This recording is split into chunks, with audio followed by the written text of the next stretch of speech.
Hoy vamos a entender uno de los periodos artísticos que más gusta a todo el mundo. Y es que el arte griego es en realidad un estilo croqueta. Les gusta a todos. Soy Carla, soy La Inercia en redes y te enseño la historia del arte muy rápido. Si quieres aprender cositas sobre arte, cine y cultura, puedes suscribirte a este canal de YouTube o seguirme en Instagram y en otras redes sociales como TikTok. Sí, al turrón, porque el arte griego tiene tela. El arte y la arquitectura griega comprende desde el año 750, es decir, desde el siglo VIII, hasta la llegada de los romanos. Los griegos realmente eran unos cracks de la arquitectura pública. Crearon muchas formas artísticas diferentes para decorar, crear y construir grandes templos y monumentos arquitectónicos. Si nos vamos un poquito atrás en el tiempo, veremos que sobre el año 900 a.C. se empezaron a fundar ya las primeras ciudades-estado. Estas ciudades-estado, como eran autónomas, eran bastante estables y bastante prósperas. A mediados del siglo VII a.C., los griegos empezaron a fijarse mucho en los egipcios, otro periodo histórico croqueta. Y lo hicieron gracias a sus tratados y relaciones comerciales. Y de hecho, si te fijas en las primeras esculturas del arte griego, verás que hay una clara influencia egipcia. Una de las características fundamentales con las que te tienes que quedar del arte griego es que tuvo una evolución constante y bastante rápida. Evolucionaron desde un arquetipo geométrico hasta unas expresividades y un naturalismo que te puede quitar el habla. Para no perdernos en todo esto, siempre solemos dividir los periodos en etapas. Vamos a dividir los periodos de arquitectura y arte griega en tres. El primer periodo importante es el periodo arcaico. Este periodo va desde el siglo VIII a.C. hasta el 6, más bien finales del 5 a.C. En el periodo arcaico verás que la arquitectura griega comienza a consolidarse, especialmente gracias a su construcción de famosos templos monumentales. Sí que es cierto que al principio los templos eran bastante simples y estaban construidos frecuentemente de madera. Es un material que luego fueron sustituyendo por materias nobles como la piedra o el mármol.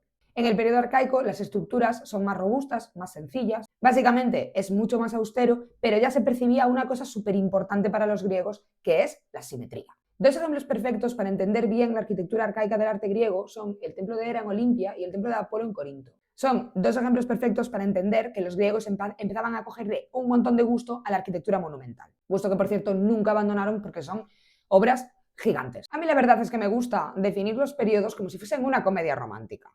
Los periodos de arte suelen empezar con la promesa de una premisa, es decir, el arcaico, un punto álgido de la trama, que es cuando todos están viviendo su mejor vida y todo suena como con música y voz en off, que ese sería el periodo clásico, y luego pues ya vienen los dramas, puntos álgidos de declive y cosas así, que ese sería pues el periodo helenístico. El periodo clásico es el periodo álgido de la arquitectura en Grecia y comienza a finales del 5, principios del 6 a.C.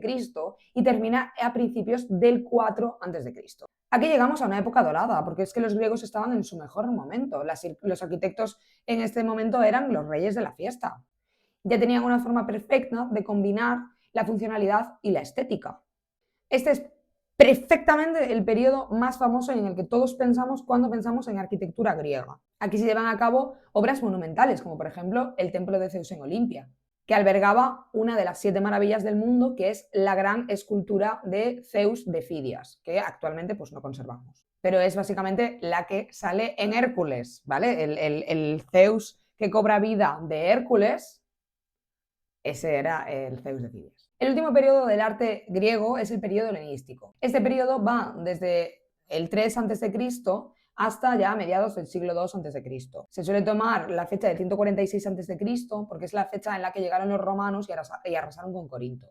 Este es precisamente el punto que yo os decía de drama en la comedia romántica. Aquí se nos cae todo ya y nos caemos ya todos con todo el equipo. No obstante, es un periodo que gusta un montón porque es un periodo súper monumental. Tiene influencias de muchas otras culturas y además es cuando crean las obras de arte pues más llamativas. En esta época los griegos le subieron mucho el volumen al dramatismo y crearon obras espectaculares. Si queremos hablar el idioma de la verdad es que el periodo helenístico está marcado por las dinastías helenísticas, como por ejemplo la dinastía tolemaica en Egipto. El helenismo trajo consigo un cambio súper fuerte en la manera de entender el arte y la manera de entender las nuevas construcciones. Y es que los mecenas estaban respondiendo a sus propias motivaciones y querían darle propaganda a su propio interés político. Es decir, que querían promover los intereses de sus propias dinastías. Es interesante tener esto en cuenta porque pasamos de una época en la que el must eran los templos, los dioses y básicamente una arquitectura bastante religiosa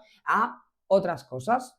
Y es que en este periodo también se empiezan a crear grandes construcciones privadas, palacios, residencias. Es muy importante tener en cuenta que durante este periodo se abandona bastante el dórico y empieza a abrazarse mucho más el corintio. Una construcción fundamental de esta época es el altar de Zeus en Pérgamo, que es la actual Turquía, y que luego fue reconstruido en Berlín. Otro mito que deberías desmentir en tu cabeza es que realmente los templos no estaban pensados como nosotros ahora tenemos la concepción de templo religioso, ¿vale?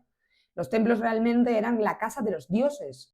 Los actos religiosos realmente no se celebraban en su interior. De hecho, el pueblo llano al interior de los templos no podía acceder. Los templos eran la casa de los dioses, literalmente, y a los dioses pues no se les puede molestar. Tú pues estás en tu casa y no va a venir tu vecino con el incienso ahí a rezarte.